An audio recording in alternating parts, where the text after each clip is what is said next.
ভোটের আগে ফের উত্তপ্ত দিনহাটা। বিজেপি নেতাদের বাড়িতে হামলা ভাঙচুর। দিনহাটায় বিজেপির শহর মণ্ডল সভাপতির বাড়িতে হামলার অভিযোগ ঘিরে তীব্র রাজনৈতিক উত্তেজনা। অভিযোগ, মঙ্গলবার গভীর রাতে তৃণমূলের দুষ্কৃতীরা বিজেপির দিনহাটা শহর মণ্ডল সভাপতি বিদ্যুৎ মজুমদারের বাড়িতে চড়াও হয়ে ভাঙচুর চালায়। পরিবারের দাবি, হামলার সময় বিদ্যুৎ মজুমদার কর্মসূত্রে বাড়িতে উপস্থিত ছিলেন না, তবুও তার অনুপস্থিতিতেই বাড়িতে তাণ্ডব চালানো হয় বলে অভিযোগ।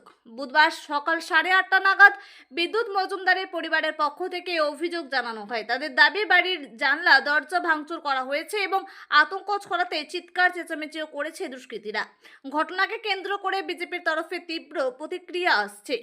কোচবিহার জেলার সাধারণ সম্পাদক অজয় রায় বলেন, গতকাল রাতে তৃণমূলের গুন্ডা বাহিনী কাপুরুষের মতো আমাদের মণ্ডল সভাপতির বাড়িতে হামলা চালিয়েছে। দিনহাটার তৃণমূলের জনসমর্থন না থাকায় এভাবে ভয় দেখানোর রাজনীতি করছে।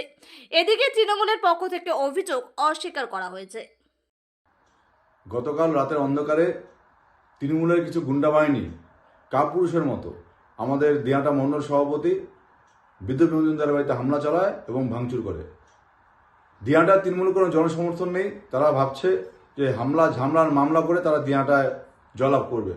তারা ভুল করছে। দিয়াটার মানুষ অত্যন্ত রাজনৈতিক সচেতন মানুষ। আগামী 26-এর নির্বাচনে এর জবাব দিয়াটা মানুষ দেবে। আর বিজেপি এখানে কম করে হলো 25 থেকে 30 হাজার ভোটে জয়লাভ করবে।